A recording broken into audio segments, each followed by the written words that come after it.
Absolute Bedlam. Absolute Bedlam. Absolute Bedlam. Talking about topics and stuff. Absolute Bedlam. Absolute Bedlam. Absolute Bedlam podcast. Who? What? Where? Why? It's just going to be absolute bedlam now. There we go. Nestled deep within the heart of Yorkshire lies a rum so smooth that once it passes your lips, you'll never look back again. Combining the smooth tones of sweet fresh ginger, rich treacle and a lick of Yorkshire honey, Absolute Bedlam are proud to be partnered with the true Angel of the North. Two Lasses Spirits. Use code BedlamUK at checkout. Good evening and welcome to another episode of Absolute Bedlam podcast. It's Bank Holiday Monday. I'm still here. Still working my ass off for very little pay. But that's how we go here at ABP Industries. So tonight I've got Tribe of Ghosts on the podcast. Hello. We have hit a bit of a problem straight away though, because we've got another Ben. He's down here on YouTube. If you see him, so this is going to get confusing. It's a multi-bed situation. So, Ben, do you play bass? I do. So I also play bass. So we're still going to That's have a right, problem. Worse. I was going to be like, let's call it Ben with the bass, and I'm like, Yeah, this is even more confusing. That's Call all you good. Ben with the beer because you've got a beer. Beer Ben. Yeah. You do, beer Yeah. Ben. Beer Ben. I'll say that. All right. There we go.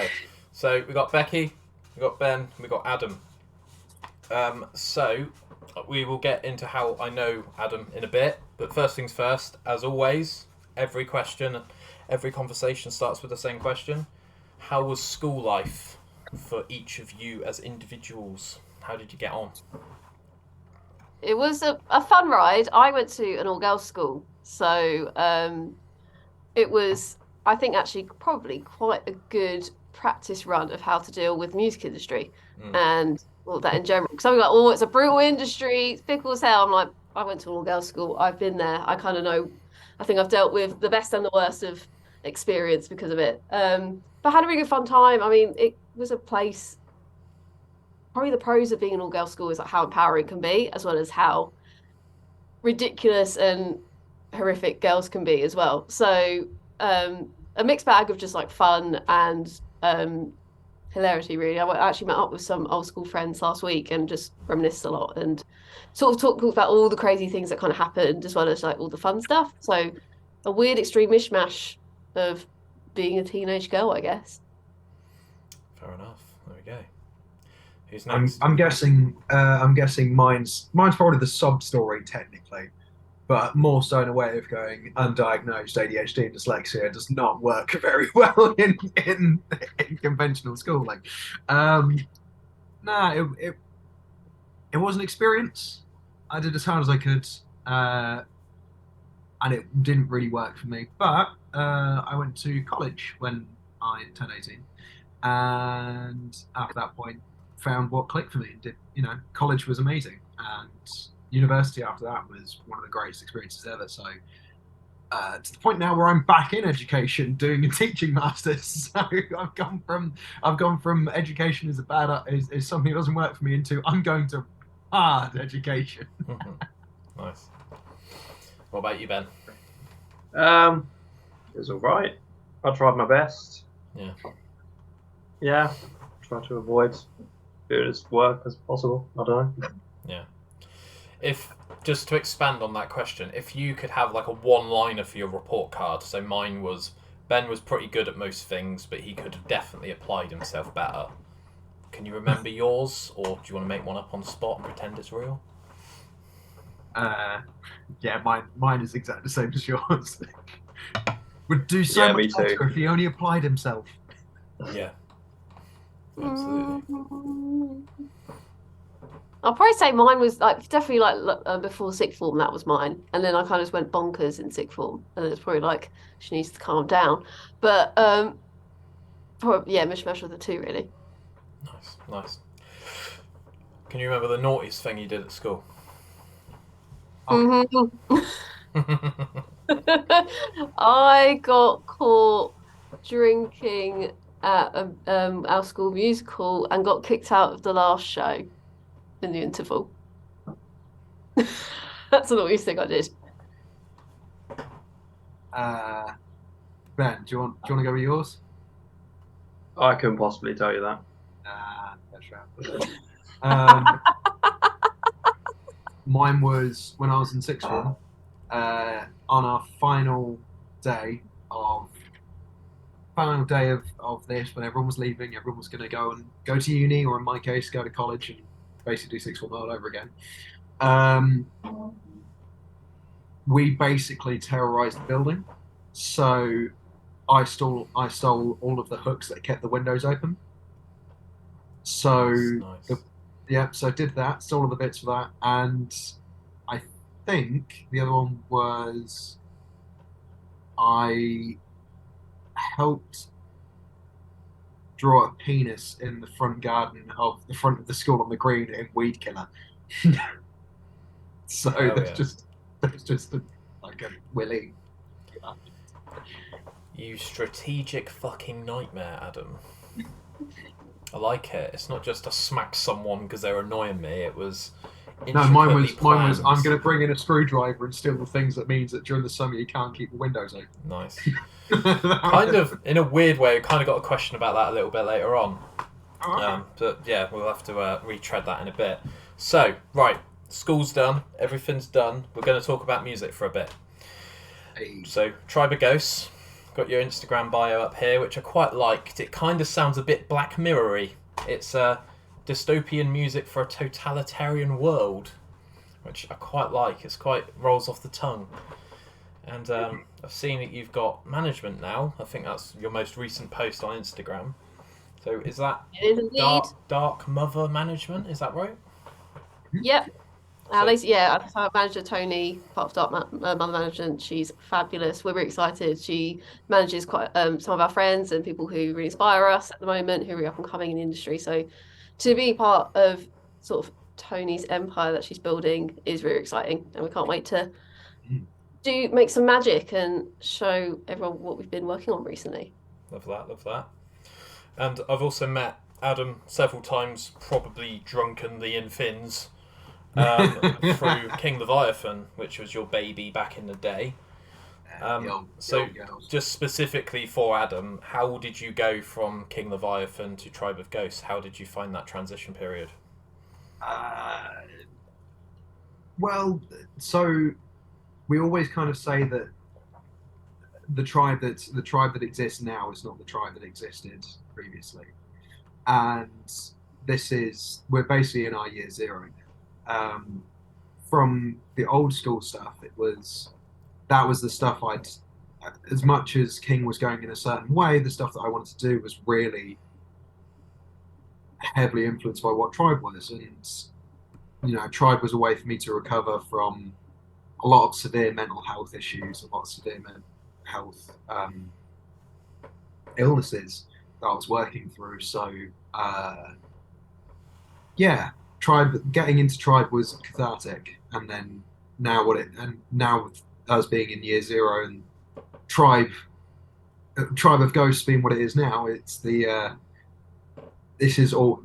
feels like it's the project I've always wanted to do, and it's just pure chaos, and I love it. Nice. Love that. So you got 2 singles up on Spotify, Cold and Rain.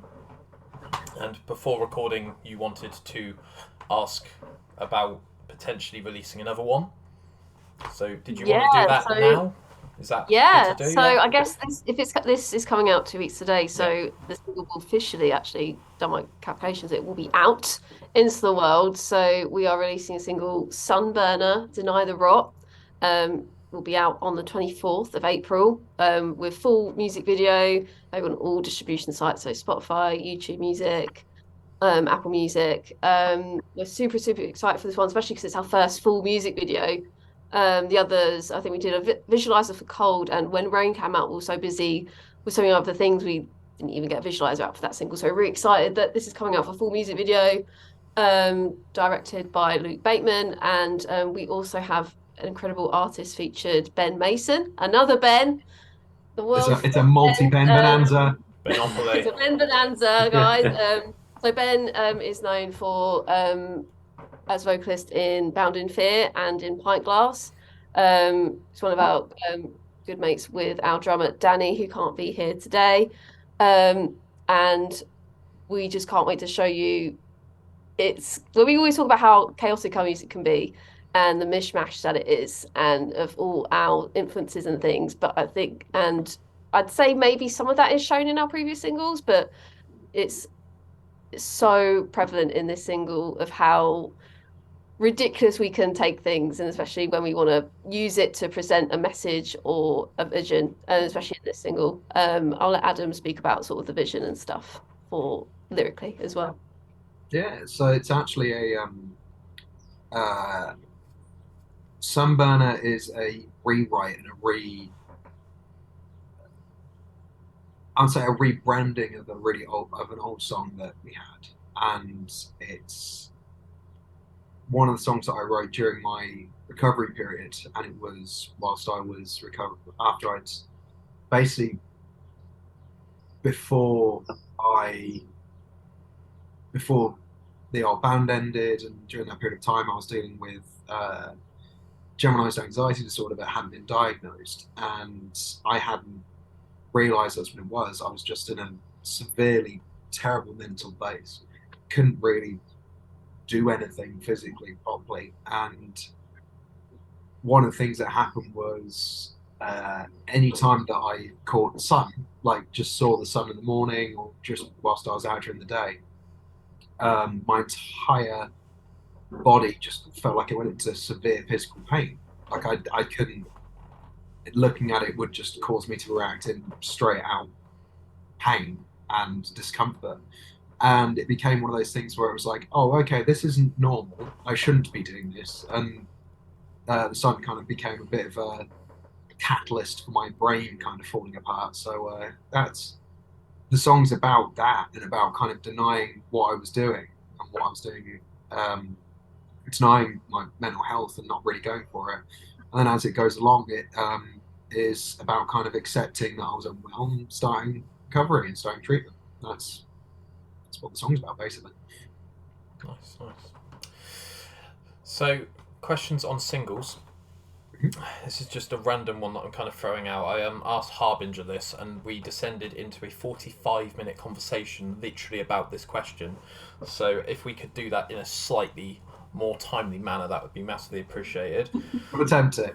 Do you believe there's more of an appetite for songs as singles over full albums these days? Do you think the industry is changing, or do you think that everything should be sort of consumed in order? I think it depends on your audience.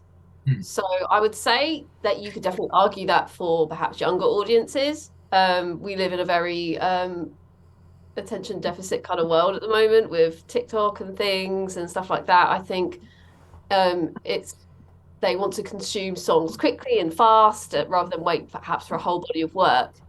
However, you always hear how even though people sort of putting out singles, I always see critiques of when they're not putting out whole bodies of work. And I think there are people, perhaps mature audiences, or still people out there who really appreciate an album and immerse themselves into. So I think it's a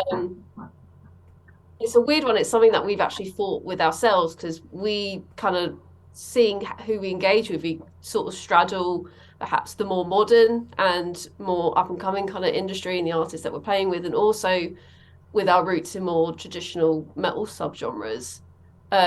So we kind of have this battle of people wanting more work now and then people wanting albums, and it's trying to balance out the two for us, and seeing how we can please both types of audiences that either want singles and want them quickly so they can consume it as that's one idea, or a whole body of work that's delves really deeply into sort of an idea or a concept. So that's sort of my take on it. What do you guys think? I'm definitely in the same boat with this. I'd say as well with that, Bex. I I'm a massive proponent of. I don't like hearing albums where people have released loads of songs and then the rest of the songs in the album don't really, not so much in the way of going, like, don't really stand up to the rest of the songs in the album, the rest of the songs that have already been released. I think more so, there's obviously going to be songs that are singles, obviously ones that are going to be better for the album. But if you don't feel like each and every single one of them is worth the time of what goes into it, then there's no point in doing it anyway. So that's kind of, I think that for me, it's just like, I like every song that we've done for the Tribe, I've spent days and days and days like poring over to make sure I've got it the way that I want it to sound, and the way that, and when I say I want it, it's because my brain comes up with the weirdest ideas to begin with. And if, I've had an argument with one of the guys about, like, we had an argument with Danny about, we've got one song where there was a certain note that came in at a point that was, to anyone else, would be absolutely stupid. Like, it just, like, this, the point that this note came in, this is how finicky I was about it, was like negligible. There was no point in it, and it was so dumb. But because I'd crafted another like an instrument, one of our synths, to perfectly segue into that kind of section that felt perfect, I was like so adamantly fighting for this like single note. And I think for me, if you're not doing that with everything you've done, then there's no point. Like, fight for everything you do. Absolutely fight for it. And make every song you write, no matter how big or small, if it's a single or an album, whatever it is, just love it. That's my thing for it. Yeah. Yeah. Sorry. No. Yeah. All right. I'll go. Okay. So, I think people in general perhaps consume music differently these days. You've got to have a short attention span and be able to grab people in that. Obviously, a lot of people consume music through playlists nowadays, whether it's curated ones from streaming services or ones people put together themselves. So, in that way, obviously, delivering loads of singles works for that more than, say, delivering loads of albums. But it's horses for courses, as is. Yeah. Most things. One of my favourite things that I saw in a music documentary a while back, I think it was one of the music documentaries that me and my mum watched together, which was a bit weird, is The Police. They all got together and Stuart Copeland went into the rehearsal room and said to Sting and Andy Summers, "Right, has anyone got any riffs?" Because that is literally what band practice is, isn't it? It's just an attempt to sort of throw stuff at a wall and see what comes out. And kind of the follow-on question from that really is, I think I already know this, but I'll ask it anyway, is did you all sort of grow up together and your friends outside of the band, or was this kind of a renegade thing where you picked like the best performing people within a certain radius and you kind of headhunted them? I'd say it's predominantly friendship. However, it is also ingrained in our respect for musicians. I like kind of Adam because he was, and Ben because they were kind of integral in the lineup decisions and things like that. But it just feels like that to me. It's like friendship, of course, is important, but there's definitely been the respect for musicianship involved has been massive. No, I absolutely agree with that. Absolutely agree.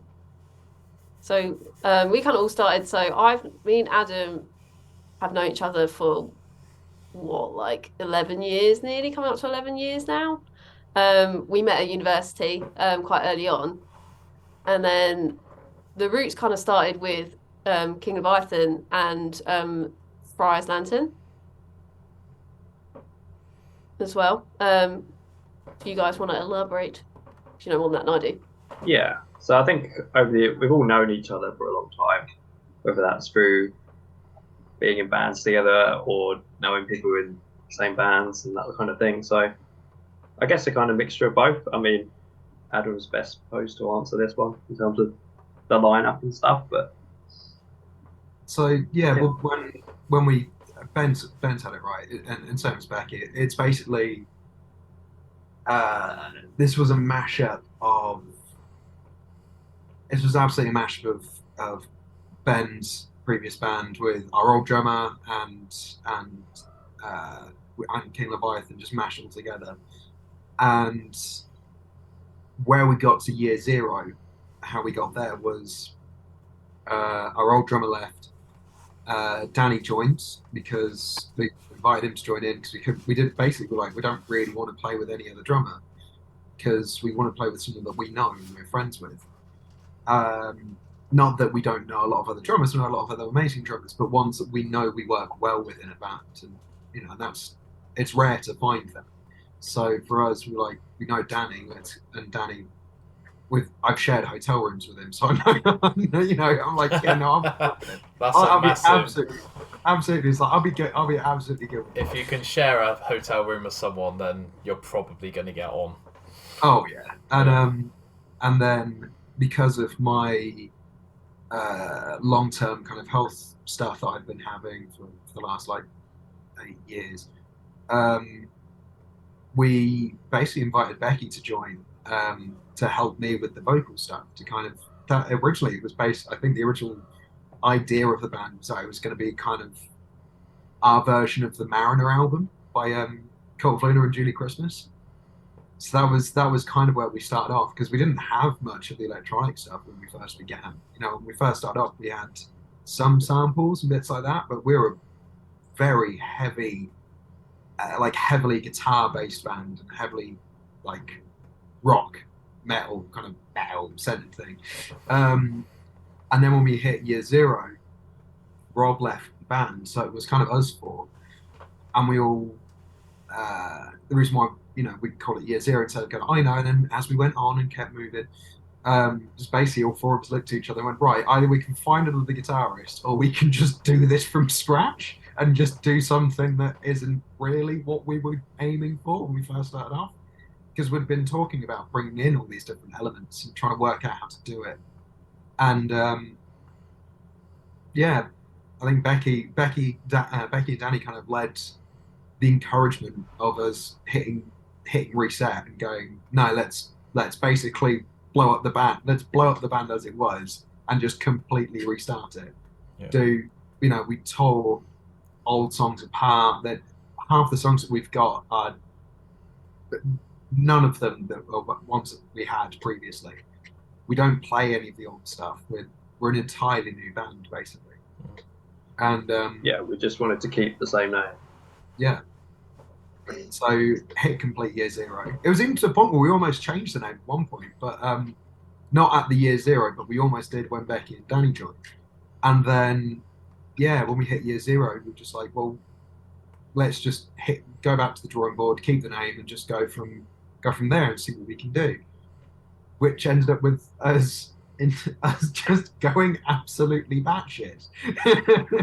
Quite frankly, there's not really any other polite way to say it than just kind of like, what do you want to do? Fucking everything. Yeah. I've got 2 names now in my head when you said you wanted to rebrand. I've got King of Ghosts and Tribe of Leviathan. So just quickly on the name, this is quite a basic question, but I think it's actually quite important to ask because they've all got stories. Is where did Tribe of Ghosts come from as a band name?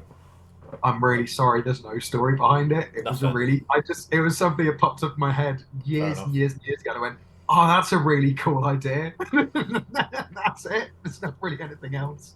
There's no grand story. Did you have a list, Adam? Did you have a band list? I didn't. No. I didn't. It was my. It's the same thing that usually happens with us, and when I get ideas, my head just gets stuck and goes, there it is, that's it, and then I can't move, I can't shift from it, and it just gets stuck in my head. So Tribe stuck in my head, and that's it. And yeah, Tribe of Ghosts was just like, oh, that sounds really fucking cool, and then that was it. There's no kind of story or drama behind it. I had to ask that question to Brendan from Wheatus, and he actually had a really good story behind it. It was basically the name that he was given as a kid. Okay. So yeah, it's quite interesting sometimes where that question can lead. But in this case, it leads us nowhere. So Basically. we will move on and forget that ever happened. So we are going to go to a break in about 10 minutes. So this is a bit of a new question that I just like sort of throwing out there now and then, sort of if I can see the room and all that sort of stuff. What's the craziest thing, even outside of Tribe of Ghosts, that you've seen in the crowd whilst performing a live gig?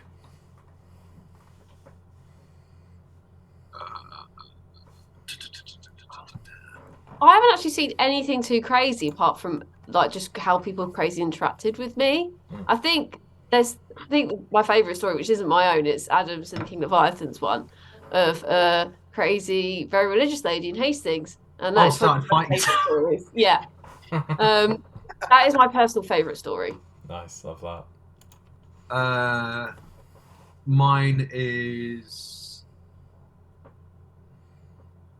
Honestly, I think one of my favourite ones is actually just before we went on to play our headline show in Cambridge last year, where we've got a playlist that we like as a little hype up playlist for ourselves, and it's all like mid noughties, late 1990s, just R&B, pop, hyper pop bangers.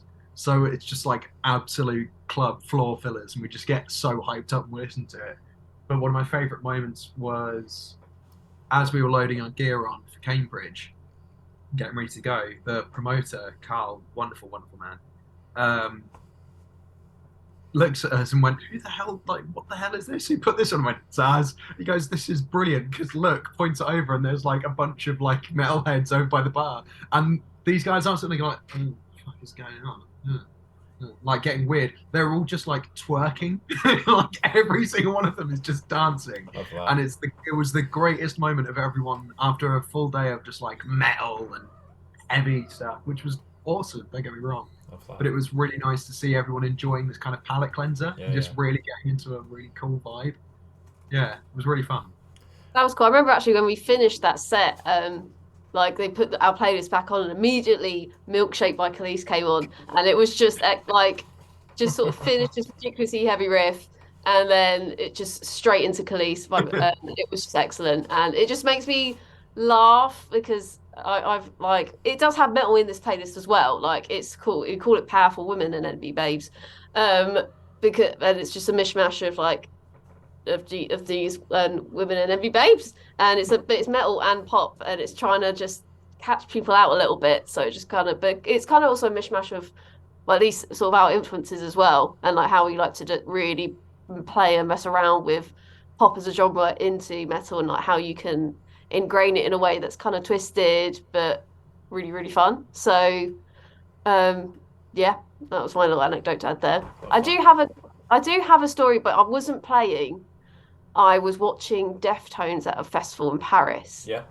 And I do not know how this guy brought this stuff in, but they're about to go on. The crowd's getting wild, and then this guy puts his hood up and he's holding these little gardening tools, like a little trowel, a little forky thing, and he goes like, and I'm literally like, I'm terrified. What is this guy gonna do? And like, he's like actually like punching people in the mosh pit, and it was ridiculous. And I was quite close to the front they were on main stage, and I was like to my mates, like, we need to head back because this guy is off the rails. And that's probably the most craziest thing I've seen in the crowd. Love that. What about you, Ben? Seen in a crowd or on stage or whatever? Either really, whatever comes to you mind. Yeah. I don't know. There was an old band I was in supported, and they had like a stage prop that was like a drill with like a dildo on the end, like a drill though. Yeah. Drill bit, I guess is what you call it. Nice. That was probably the strangest thing. I don't know. Is that Prolapse? Yes, that was them. Yeah. Bloody hell. Oh dear. I had one from Takedown Festival that I've just come back from, which was just gone this weekend. It was Sleep Token. And they're playing The Offering and there's a bit in the song where it gets really, really heavy, and there's like a sort of build up, and there's this massive circle pit forming, and I am way too old to be involved in any of that shit now. I'm nearly 34, and I've just got better things to do than run around like a tumble dryer. So I saw this huge circle pit forming. Me and my girlfriend slightly moved to the right. There's a guy in the middle of the circle pit just as it's about to kick off doing up his shoes. So everyone, to be fair, everyone respectfully waited for him to tie his fucking shoes up. But I just thought, mate, you are in the wrong place right now. You are about to get obliterated. But turns out, guys, metalheads are actually quite nice people. So, yeah, there you go. You need to sort your shoes out. That's it. You've got to do what you've got to do. So, lovely. Right, we're going to go to a quick break. We'll be back in a sec. We'll be talking about bloodstock, motivation, minor inconveniences, all the usual stuff here at ABP. So, speak to you in a sec, and see you in a sec, guys, alright? Absolute bedlam. Hello, today I'm promoting a product called Set Surf 100% mineral sun cream, safe for sensitive skin and children. So I've got some products here. So we've got SPF 20 lip balm, mineral sunscreen, SPF 50 and water resistant sun cream, and my favourite, rash cream. So when I was out jogging quite a lot, this saved my bacon when I was running at stupid speeds, believe it or not, and going stupid lengths, and rash cream definitely helped me out.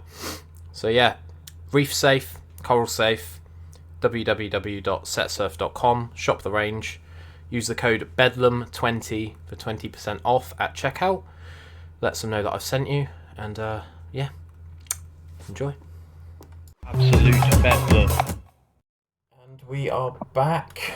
So we've discovered the name of Adam's cat, who is relentlessly either sat on Adam's lap or the guitar case, to the point, Adam, where I'm not actually sure there's a guitar in that case. No, I think you've bought a case specifically for your cat to sit on. No, there is a guitar Okay, in there. She just cool. does not give a shit. It's fair enough. She's very... Cat life. Love it.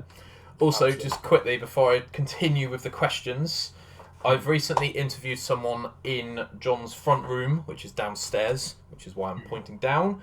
And it's the first ever in-person interview I've ever done. And that was with a lovely fella called DK Pike, and his audiobook, Fauville, is now out. That's up on YouTube, and it's doing some good numbers. So if you want to check that out, then it will be somewhere in the channel and, you know, all that sort of YouTube stuff. Whilst you're there as well, press subscribe, and we'll see you in the next one, alright? So yeah, nice one. So, bloodstock. I'm aware that you get asked this quite a lot in all your interviews. It seems to come up. So, Bloodstock 22. You played the New Blood stage. So how did that come about, and what do you think was your overall reaction to that as an entire sort of experience? So we went the same route as pretty much everyone else who did them out for masses, and we did them out for the masses in Brighton. It was funnily the first Metal for the Masses heat that we were in. That was our second gig. Yep. The final was our fourth, wasn't it? I remember now. It definitely was one that you could count. So fifth or sixth. I want to say sixth because I'm trying to work. So obviously, first one we did was we did a lovely we supported Aluna, which was with Famine, which was great. Had loads of fun. Second one was our heat, which we won. Third one was the final, which we then won again to get onto Bloodstock. The fourth one we supported headline show for Famine. Yeah. Which was really, really good fun with Helvexia. And then our fifth one, we did a warm-up show in Leicester with Solvane and Two Man Doom Band, which was really, really good fun.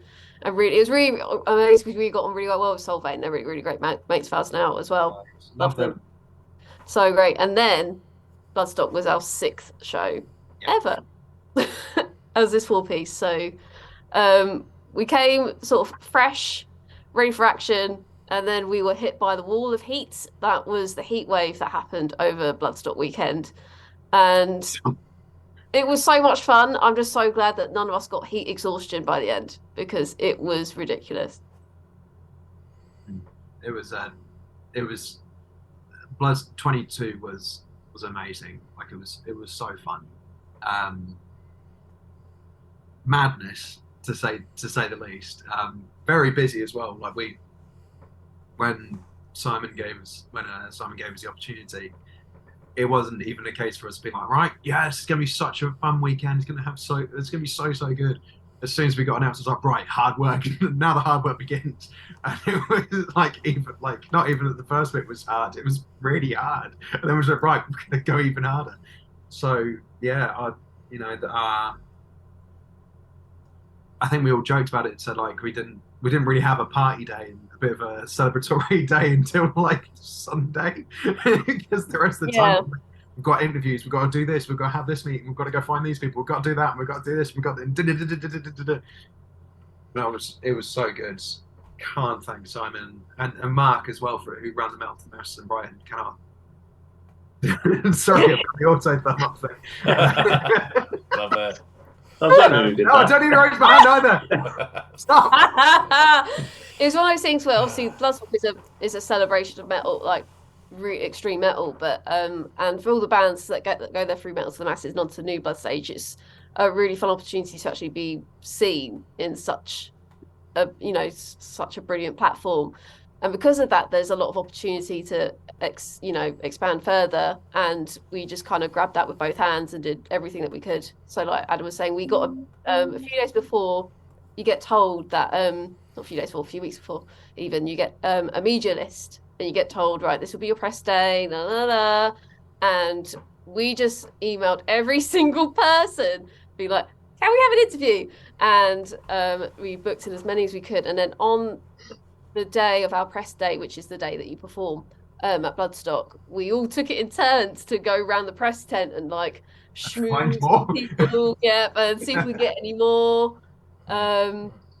Which was really fun because we actually met someone who's a really good friend of the band now, Paul Monkhouse, who works for Metal Talk, and that was just an opportunity to end up speaking to a photographer and then trying to do our spiel in front of the photographer, and then he just turned around, and then I made a note of when we were playing and things to him, and then he saw us and loved it, and since then we've remained really good friends. So Fantastic. a really, really fun worldwide experience of hard work and being really, really uncomfortable in the heat. Yeah. Is that the biggest crowd of people that you've played to so far, either as Ghost of Tribe of Ghosts or as individuals? I'd say as Tribe of Ghosts that is the biggest crowd so far. Yeah. And it was incredible, just to say the least, like utterly incredible. We had people crying. Apparently, people were crying whilst we were playing. I don't know if that was because they thought we were bad or Yeah, it was that bad. But no, we had so much fun.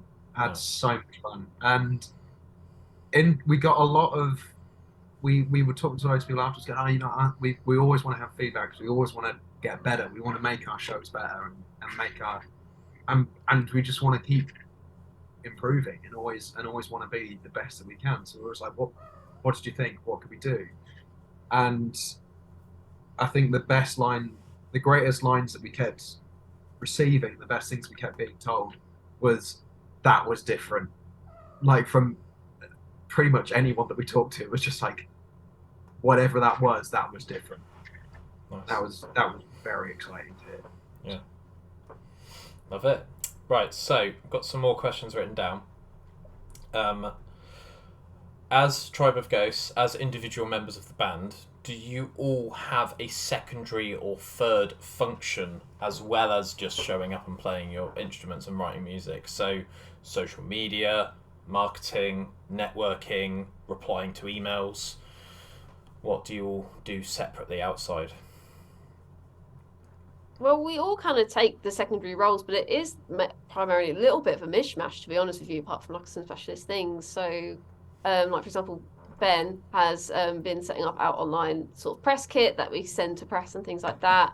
Adam is our musical director, I'd say, so he has a primary part in the arrangement of the songs and the writing of those. We kind of give references and feedback and notes of where we want to take songs and stuff like that. But the writing comes from Adam's magical brain that can turn our thoughts and ideas into full realizations rather than like me just kind of vocalizing like it needs a doof.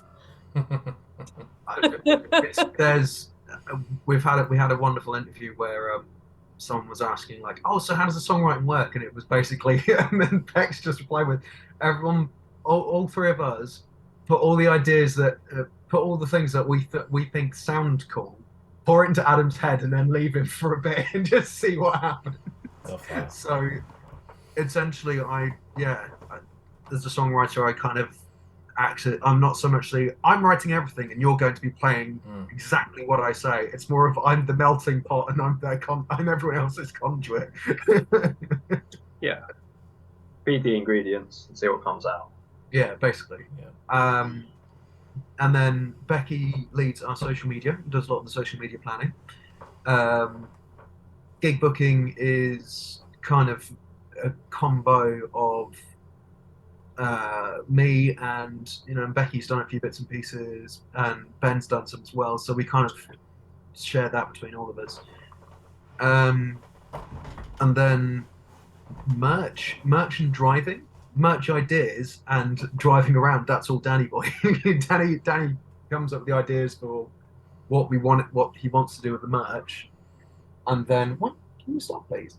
Sorry, she's just climbing up a wardrobe. It's all good. It's all good. And she's got and Danny's got he has Gloria Estevan, which is our band van. So we all jump into the back of Gloria Estevan, and he's the one who gets us to the gigs. Love that.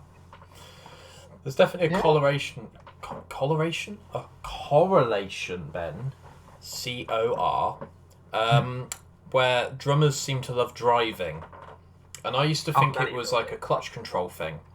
But now that vans and cars have all become like automatic, that doesn't seem to be the case anymore. But they seem to like sort of physical metal objects. Do you know what I mean? Like they like sort of the tangible and the I'll drive all night. Absolutely. I don't know if that's just me massively stereotyping drummers as a species, but I think I'm onto something there. I don't know about you guys. I think. Yeah. So he's not here anyway. Yeah. You're not going to about him as much as you like. He, being the drummer that he is, he struggles to sit still to the point where, in some of our songs, we have like breaks instrumentally where he isn't playing and he's like, "What can I do here? Can I get a keyboard? Can I get something? Can I get something?" He's like, "No, like Danny, you just need to chill. Like this, it's just a few bars, and then you're back in." It's like, "No." Love that. So I think he would go crazy if he wasn't. I think he would like to share the driving, but we need to train Ben in the van, as I don't drive, and Adam needs a few more years of driving before he can get behind the wheel of Gloria. Yeah. I think it's nice to have something to constantly do. I think he would struggle without it. I think he'd get a bit bored. He'd probably he has to do something where he has to kind of sleep. Yeah. Yeah. The joy of Esteban of Gloria is that we can also sleep in it if need be. Doubles up. Doubles up as Tory a mobile travel lodge. Yeah, it's fabulous. Nice. Right, deep one. Motivation. What keeps you guys going? What keeps you guys motivated? And kind of a follow-on question from that really is, how far do you think that you can take this / want to take it? Like, do you all have day jobs as well? So there would get a certain point where someone would have to bow out because their career was more important. I understand that's a hell of a question, so go for it. Nah, I think motivation-wise for me, it's as much as it sounds really nebulous and a bit up your own arse,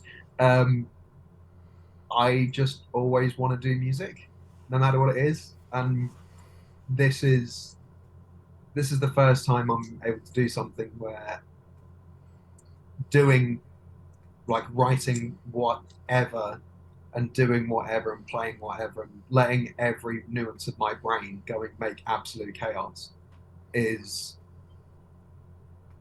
not only not only something which is like, oh, it's encouraged and like, yeah, no, you can give it a try. It's actively sought for. It's actually like, do you want to put something mental in this? Fucking go on. And being able to do that and play it live is, no matter how big the audience, who the audience is, what it is, that's all I ever need. That's all I love doing it. I want this band to be my career, so that's what I'm doing. Yeah, I concur completely with Adam. I think in terms of what drives that motivation, I think it's different elements of the friendship and the openness that we have. We have such a great working relationship, like in terms of like our honesty. We don't have any like weird dysfunctions or anything in the band. We all get on really well and communicate really well, and are all kind of on it and organized. There's no one sort of lagging behind or not turning up to rehearsal or anything like that, which, you know, we've all had experience of in the past in previous bands and things that we've done. And again, just the creativity, it's just the limit does not exist with this band. We're not put in a box in genre. We're not trying to stay true to a style. It's just whatever we want to do and we can take it there. Something I've always said personally for myself is I've been in bands before doing backing vocals or doing functions and things like that, but it's just really great to be part of a band and make music that I'm able to express my sexuality, my vulnerability, and my rage all in one. Like you give us a 30-minute set and I can show you all facets. And yeah, and along with the creativity, ambition, the limit does not exist. I want this to be a career as well. We all work full time, but we're all you know, and you kind of do bands, you kind of work out what you like, what you don't like. And when Tribe of Ghosts started and our year zero, which we keep talking about, which is 2022, and we finally got on stage, I think it was our second show. It was that Metal to the Masses Heat, and playing those songs, knowing how much we loved them, but not really sure how well people respond to them, and just feeling the energy of the crowd that night, I went, this is it. This is what we're meant to be doing, and like this could actually go somewhere. Yeah. So just want to see how far it can go. Yeah, it's good fun. At the end of the day, I think that's why we all do it. We like driving around various venues with our mates and playing good shows. And if people like it, then that makes it better. You know, it'd be so fun driving hours to have a shit gig and then drive home again. It's because the actual playing live part of it is great fun, and we all like doing it. So I want to do it as much as possible, really. Yeah.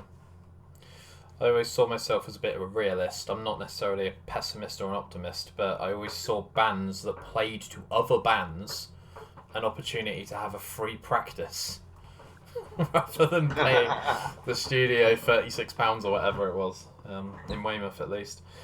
So, silly question off the back of the deep question. Favourite animal and favourite animal noise? This one. What? The small creature that's been here the entire time. Yeah, she's my favourite animal. Her noises are all the best noises. There we go. So that's it. That's my answer. Done. Nice. Sorry. It's easy. Oh God, I go through waves of favourite animals. I'd say a sloth is always going to be a firm favourite of mine. It will stay close to my heart. But in terms of favourite animal noises, one thing that's my favourite at the moment is the I keep seeing cockatiels on Instagram Reels, like singing little songs, and I always mimic them because I do all my whistle tones and stuff with the band, so I'm always just like trying to imitate them. And so that's probably like my favourite animal sound at the moment. Nice. I don't know, favourite animal? The honey badger is always good. Honey badger. Doesn't give a fuck. Animal noises. I don't know. It's always like, yeah, what am I thinking of? Like the American eagle in a film always sounds like super strong or whatever, and then you hear it actually make its noise and it's super weak. I don't know, that's quite funny. I think Jez from Carbon Kid said eagle in a Grand Canyon sort of environment, so it seems to be quite a popular one. At some point I'll do a spreadsheet if I get really bored and my editor gives up on the amount of editing he has to do to get these out in a reasonable timescale, then I'm sure we can get some sort of Excel spreadsheet on the go. But until then, we're all too busy. All right. So, the cockatiel as well, Becky. Mm-hmm. There's one that I really like on Instagram. It goes, "I'm a banana." Have you seen that one? There's some excellent ones Yeah, out there's some there. good ones. I think there's a death metal band somewhere in the world, and their singer Yeah, is a Hate Beak. parrot. Hate Beak. Hate Beak. Hate Beak. That's what they call it. But Fucking sadly, hell, man. I remember reading something where sadly the parrot from Hate Beak did pass away. Oh man. Hate No. Beak Oh, is what? no more. Hate Beak is no more, but Hate Beak is a grindcore band fronted by a parrot. Yeah, Okay, I've never heard it before, but after this call, I'm going to find this band, and I think it's going to become my favourite band. It is, There we go. Yeah. it is honestly, it is the best. It is the best thing. Love that. There we go. We all know what we're doing after this then. So, Mhm. if you could take one thing from a house to slightly inconvenience someone daily, kind of going back to Adam's thing earlier with the hooks, what would it be and why? So mine would be like plug holes or door handles. Mine Ooh, would be. Go on, Bex. I was going to say tin opener.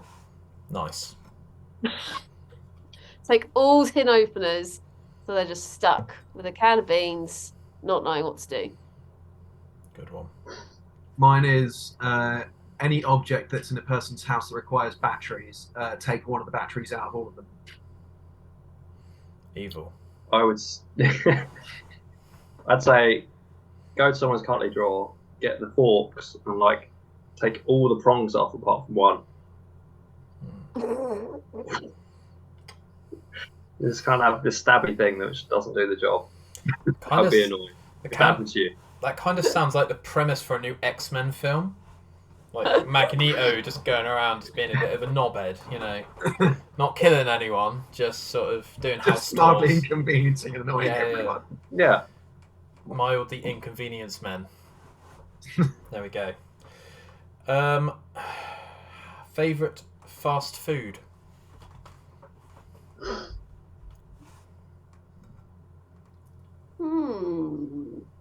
That's a hard one. Depends. It's mood dependent, I think. Yeah. Yeah. Having been in bands, travelling around service stations, Yeah. you try them all. So it really depends what you're feeling like at said time. I would. But I'm going to I go would say- KFC anyway. Okay. I would say ooey vegan. I fucking love ooey vegan. It's the best thing. It's absolutely the best. It is excellent. Well, actually, at I'm one not- of our shows, we did a massive ooey vegan run, and got loads of nice chips. And they do these amazing like vegan Marmite butter chips, which are just to if you like Marmite, they are to die for. They're so good, and amongst other ridiculous things. And I live just outside of Brighton now, so I feel really sad that I can't get it all the time. One day I'll get it again. Next Brighton show. Nice. or when we play Bristol and London, because they're both there. Yes. No, time will come. Maybe we can. We're playing with Imperial Triumphant in a couple of weeks, so maybe we can introduce Imperial Triumphant guys to Uwe. Like, yeah, right, here's a wee vegan, guys. Go have some, like, Yeah. here you go. welcome to Brighton. Here is the best vegan food you're ever going to have. Do you Just know trust what me on Marmite it. is? Like, just trust me on this. It tastes like absolute gold.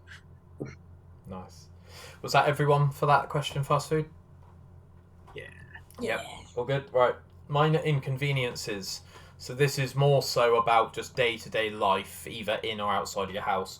So mine is too much ice in your drinks to the point where, like, you go to a restaurant and it's just this, like, you know, a whole pint glass and there's barely any liquid in it, and it just feels a bit sort of like you're just trying to eat an iceberg, that sort of thing.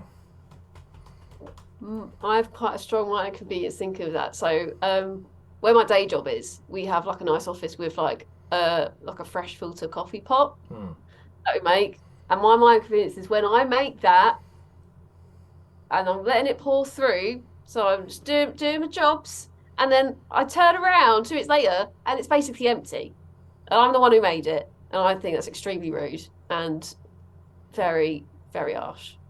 And that's my very harsh. because I made that coffee really for me, but then everyone else took it. Unbelievable. It's outrageous. Shocking behaviour. I've got mine. I saw your mouth moving, and then no sound came. Yeah, I saw that as well. Yeah.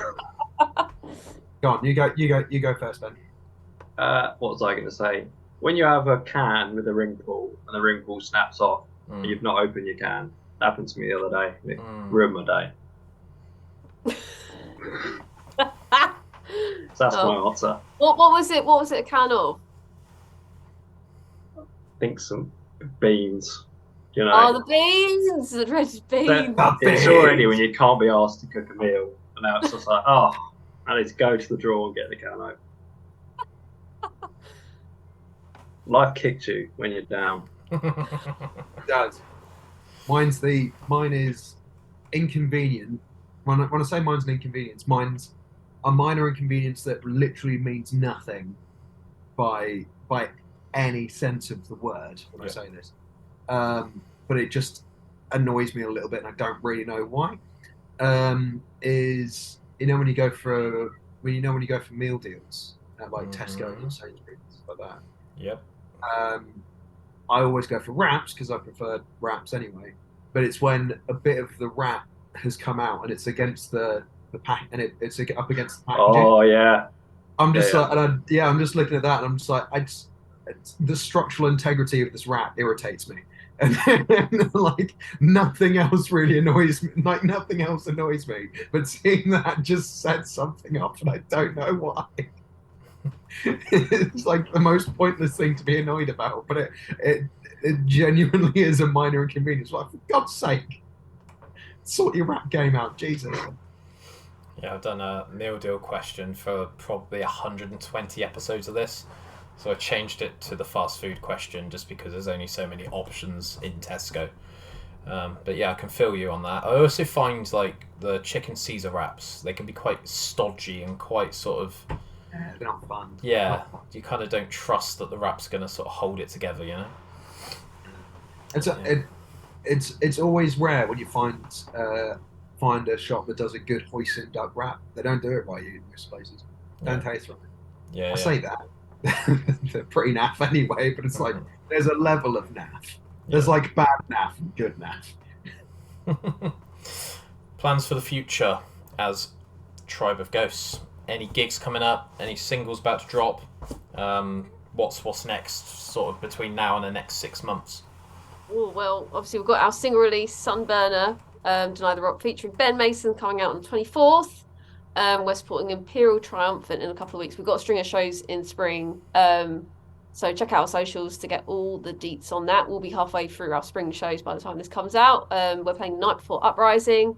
On the 28th, we're supporting Stormbringer, which is in Leicester, and then we're supporting Stormbringer in Northampton at the Black Prince on the 30th. We're playing Doomsday at Green Store Brighton and in May on the 26th. We are returning to Bloodstock this year.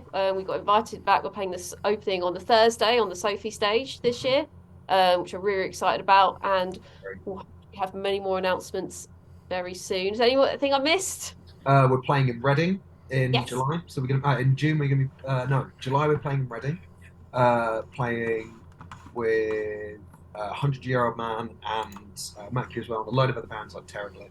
Very, very excited there. We've got some other shows in June, I think, that haven't been announced just yet. We're currently doing some bookings at the moment, which will be announced soon when they happen. And we're going to be playing Rabid Fest in November, which we're very, very excited about. It's going to be very, very, very, very fun. And we've got some bits in the background that we're working on, which are very exciting. It's just very exciting. That's what we're working on. There we go. Last question. I'm going to leave you to your days. It's been quite a nice day, actually.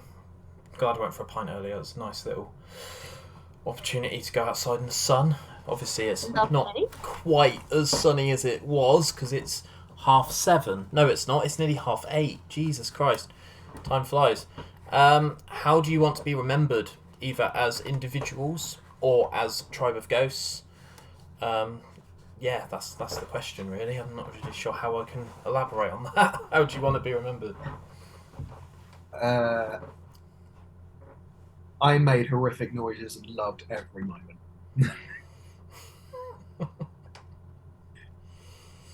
I concur. I agree with that statement. I would Yeah.